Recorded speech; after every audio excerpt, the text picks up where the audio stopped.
Sir వస్తుందా? ఇప్పుడు వినిపిస్తుంది, ఇప్పుడు వినిపిస్తుంది.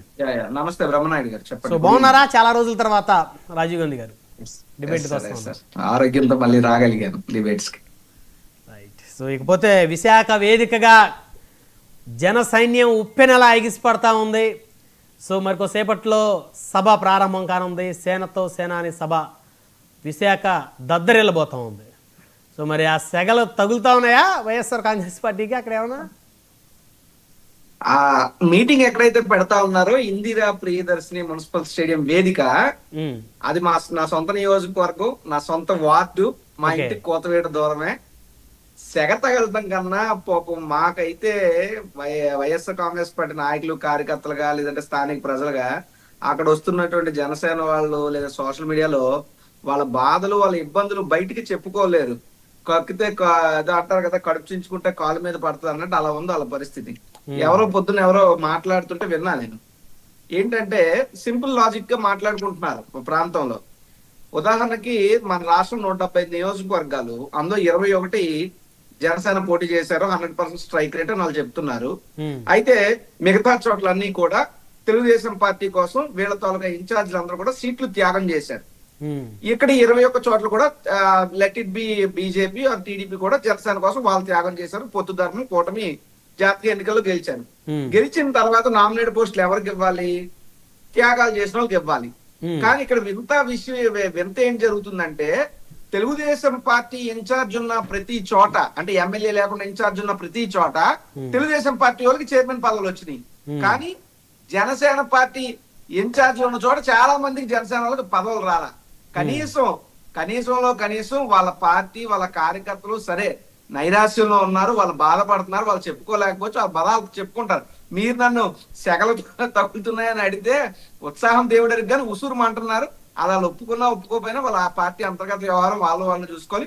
బట్ వాస్తవం అయితే వాళ్ళంతా చాలా బాధపడుతున్నటువంటి పరిస్థితి. మేబీ ఇప్పటికైనా పవన్ కళ్యాణ్ గారు కళ్ళు తెరుచుకోవాలి. ఎందుకంటే ఒక బొలిశెట్టి శ్రీనివాస్ గారు ఏం మాట్లాడారో మీరు చూడండి. వాళ్ళ సొంత జనసేన ఎమ్మెల్యేలు ఉన్న చోట టీడీపీ ఇన్ఛార్జీలు చాలా గౌరవ మర్యాదలు ఉంటున్నాయి, పనులు చేసుకుంటున్నారు. కానీ తెలుగుదేశం పార్టీ ఇన్ఛార్జ్ ఉండి జనసేన ఎమ్మెల్యే ఉంటే జనసేన ఎమ్మెల్యేకి ఎక్కడ గౌరవం కానీ వాళ్ళ పనులు అవ్వట్లేదు కానీ వాళ్ళే బయట వచ్చి గగ్గోలు పెట్టుకుంటున్నారు. కాబట్టి ఎప్పటికైనా వాళ్ళ పార్టీ వాళ్ళ అంతర్గత వ్యవహారం వాళ్ళు చూసుకోవాలి. సెగలే ఉంటారు సార్ ఏదైనా రాజకీయ పార్టీ. కాకపోతే నేను స్థానికంగా ఆ యొక్క గ్రౌండ్ కి సంబంధించి కానీ అనేక పోరాటాలు చేసి సుమారు 20 కోట్ల రూపాయలు మా ప్రభుత్వ హయాంలో మేము వెచ్చించి ఆ గ్రౌండ్ వ్యవస్థీకరణ చేసి దానికి మళ్ళీ రూపు తేగలిగాం. What we are requesting Pawan Kalyan is, ఆ గ్రౌండ్ కు ఒక చరిత్ర ఉంది. కింగ్ కాంగ్, దారా సింగ్, కోడి రామ్మూర్తి నాయుడు గారు లాంటి ప్రపంచ ప్రసిద్ధ మల్ల యోధులు వచ్చి అక్కడ మల్ల యుద్ధాలు జరిపినటువంటి పరిస్థితి. సచిన్ టెండూల్కర్ బ్రెయిన్ లారా ఒక ఇంటర్నేషనల్ స్టేడియం. బట్ ఈ రోజు పోర్టు కాలుష్యం వల్ల అది కుక్కల చింపల విస్తరగా తయారైపోతే, గతంలో మేమే ప్రతిపక్షంలో ఉన్నప్పుడు నేనే పోరాటాలు చేసాం, అధికారంలోకి వచ్చిన తర్వాత మేమే దాన్ని తయారు చేసాం. అయితే ఇప్పుడు దాన్ని ఇంకా మెరుగుపరిచే విధంగా మీ కూటమి ప్రభుత్వం ఉంది కాబట్టి చర్యలు తీసుకోండి. మా ప్రాంతానికి వచ్చారు, మా దక్షిణ నియోజకవర్గానికి వచ్చారు, మా పాత నగరానికి వచ్చారు. పోర్టు కాలుష్యం కోరల్లో చిక్కుకుని మేమందరం కూడా శ్వాసకోశ వ్యాధులతో ఇబ్బందులు పడి ప్రాణాల అరచేతితో పెట్టుకునేటువంటి పరిస్థితుల్లో విశాఖపట్నం పాత నగరం ఉంది.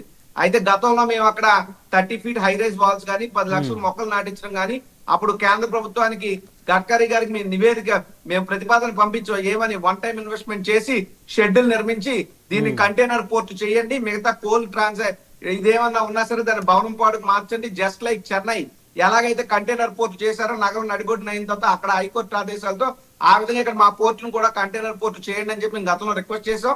బట్ ఇప్పటికైనా మీరు రాజకీయాల గురించి ఆలోచించకుండా మా ప్రాంతానికి వచ్చారు, మా ఇబ్బందులు చెప్తా ఉన్నాం. దయచేసి దీని మీద కూడా పవన్ కళ్యాణ్ గారు స్పందించాలని చెప్పి కోరుకున్నాం. ఇంకా అంతర్గత వారి పార్టీ వ్యవహారాలు ఆయన ఇష్టం. బట్ ఒకటేంటంటే తెలుగుదేశం పార్టీకి తొత్తులా కాకుండా జనసేన ఇండివిజువల్ గా ఎదిగితే మంచిదని కోరుకునేటటువంటి చాలా మందిలో మేము కూడా ఒకరు. అంటే పార్టీ తరపు నుంచి కోరుకుంటున్నారా, వ్యక్తిగతంగా కోరుకుంటున్నారా మీరు? ఏదైనప్పటికీ చంద్రబాబు నాయుడు గారికి దత్తపుత్రిగా ఉండకూడదు, చంద్రబాబు నాయుడు గారికి జాకీలు పెట్టి లేపకూడదు, చంద్రబాబు నాయుడు గారి అబద్ధాన్ని ఈయన ప్రోత్సహించకూడదు అని చెప్పి వ్యక్తిగతంగా కూడా నేను కోరుకుంటాను. వాళ్ళిద్దరు కలిసి ఉంటే మీకు అవకాశం రాదు కాబట్టి. సో లేదు, ఇప్పుడు నా వెర్షన్ నాకు ఉంటుంది సార్. డెఫినెట్ గా మీ వెర్షన్, జనసేన మిత్రుడో లేదంటే తెలుగుదేశం పార్టీ ప్రతినిధో వాళ్ళ వెర్షన్ వాళ్ళకు ఉంటది.